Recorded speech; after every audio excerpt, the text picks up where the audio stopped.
He's a joker. Oh, I just wanna fuck. He's a smoker. He's a midnight toker. Jordan Romano of the Toronto Blue Jays is a Canadian national treasure. I mean, look at him. In fact, I'm granting him the Jack of all baseball least punchable face award. What an honor. Hitting this man would be like slugging a baby monkey. And can we please take a moment to admire his jog out from the bullpen? I'm not sure we can even call this a jog. I'm convinced he'd get there quicker by just walking normally. And apparently, it's by design. My jog, it stayed the same, maybe even gotten slower, so oh, yes, yeah. But by God, look at those arms dance. I'm sure this is already enough to make you love him, but just in case, let's dig a little deeper into the life and career of Jordan Romano.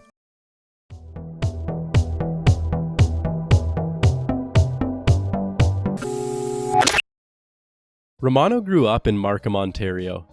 Growing up only 30 kilometers away from downtown Toronto, he naturally lived out his childhood as a Blue Jays fan. At 14 years old, Romano would make a bold prediction while attending a game with his parents, stating that he would be the one pitching at Rogers Centre one day. And if you've ever seen the look in his eyes when he takes the mound, you know you would have been foolish to doubt that claim. I've been lucky enough to see Romano come in to close a game live, and from the roar of the crowd, you'd think you're watching Game 7 of the World Series every time he's brought in.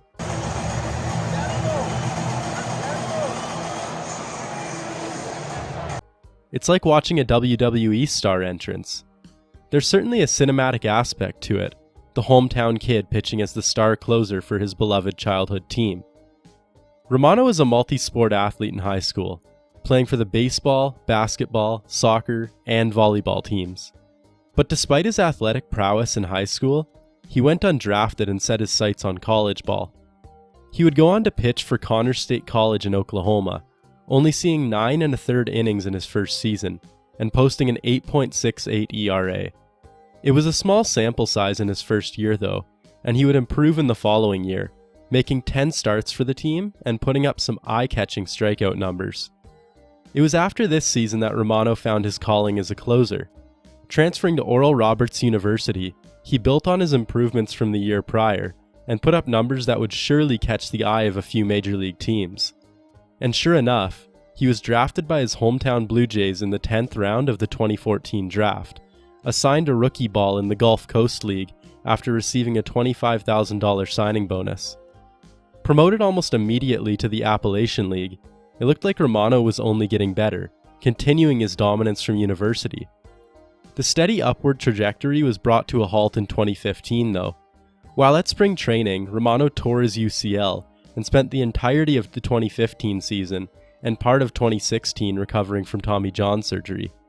It's natural to watch with bated breath as a pitcher makes their return from the surgery, but Romano quickly put the Blue Jays at ease when he didn't skip a beat pitching A-ball in 2016. Over 2017 and 2018, he would get innings at Advanced A, AA, and AAA, and would prove that he could hold his own at each level. His ability was obviously grabbing the attention of other major league teams though, and he would be selected in the Rule 5 draft by the White Sox, and immediately traded to the Texas Rangers in December of 2018. However, to the excitement of his family and the Jays, he was returned to Toronto in March of 2019. That season, Romano would see his first innings in the majors after an injury to Ken Giles opened up a spot for him in the bullpen. On June 12, 2019, Jordan Romano would make his major league debut, pitching a perfect inning and fanning 2 out of the 3 batters he faced. Undrafted out of high school, through Tommy John surgery, and after leaving the organization through the Rule 5 draft, the prediction Romano had made as a 14-year-old had finally come to fruition, as the 26-year-old took the mound for his hometown team. And ever since that day, he's never looked back.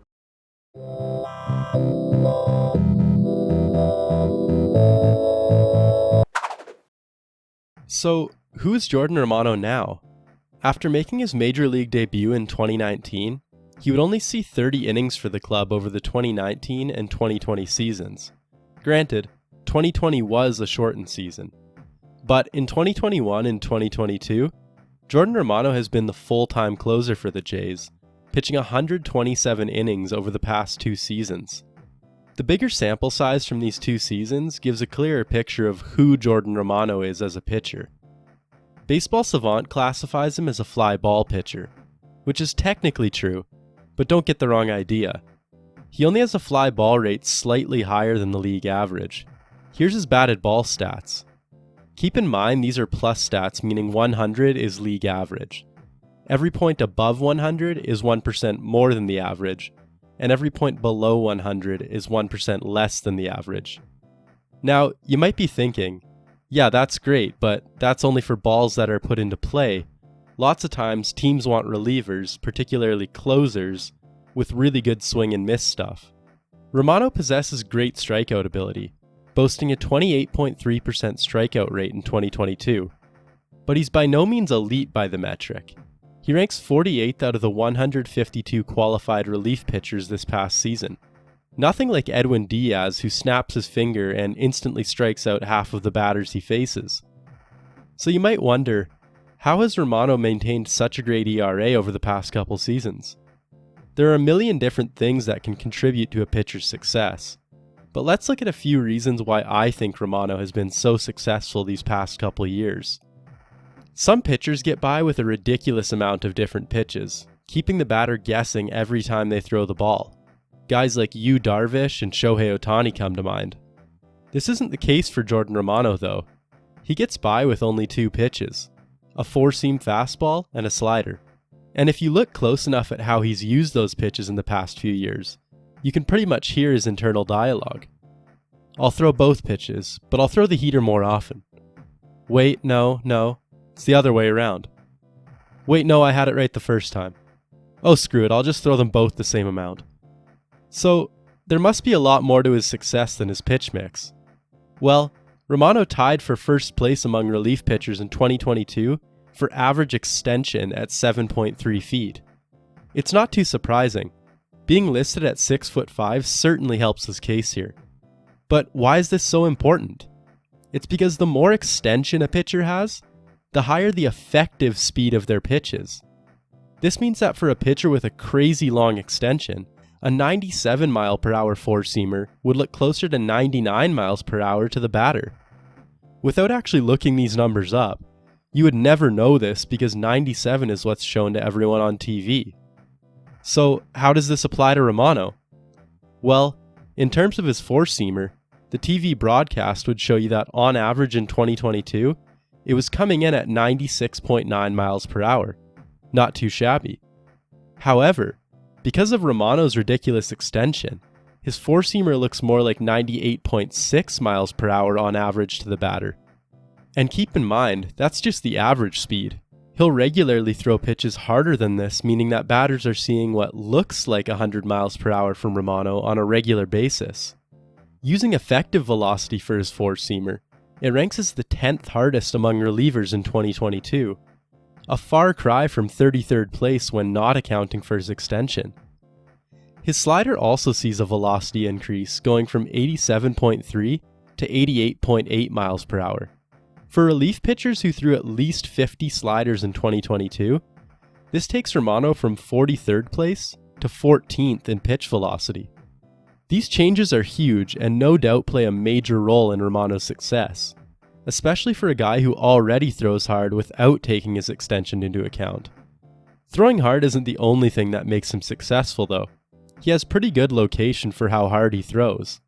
Here's a look at how Baseball Savant classifies the different areas in and around the strike zone. A pitcher being able to paint the edges of the zone is a huge advantage. Obviously, there are plenty of situations where you might not want to paint the edges of the zone. In a 3-0 count, you might challenge the batter in the heart of the zone so you don't risk walking him. In an 0-2 count, you might throw one into the chase zone.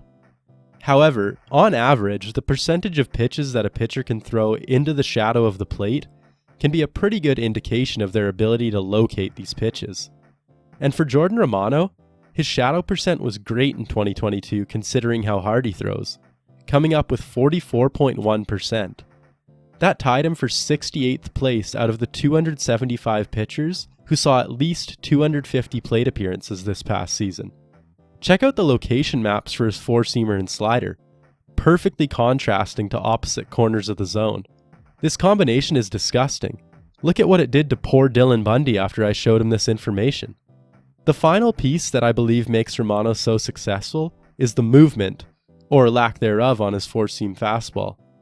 I'm sure you've heard it a million times before, but the backspin a pitcher puts on a four-seamer is meant to fight the force of gravity, preventing the ball from dropping as much as the batter might expect. Romano ranked 16th out of the 409 qualified pitchers for least vertical drop on his four-seamer. It dropped only 11.2 inches compared to the league average of about 15. So, why has Romano had so much success these past couple years? It's because he throws even harder than you might think. He locates his pitches well even with how hard he throws. And by the time his four-seamer reaches the plate, it's not where you expect it to be. With Romano being only 29 years old and coming off of 2 fantastic seasons, including an All-Star appearance, the future looks bright for the hometown kid. But there's something we haven't looked at from his 2022 season, and it might mean a small regression in the years to come.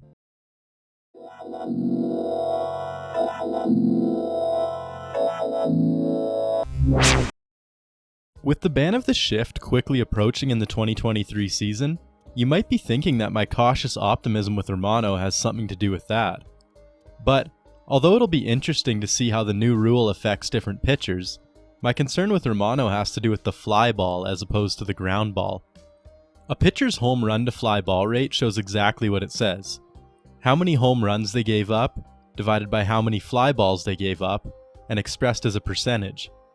Naturally, most people would assume that there's a lot of skill that goes into keeping the ball in the yard. The reality is that pitchers have extremely little control over how many of their fly balls become home runs. Sure, over the course of a career, certain pitchers will have lower rates than others, showing some level of skill in preventing the long ball. The thing is that this skill range is extremely small. The vast majority of pitchers will land in the 8 to 12% range over the course of their career. To prove my point, here's a look at every pitcher with at least 500 innings pitched since 1990 and their corresponding home run to fly ball rate.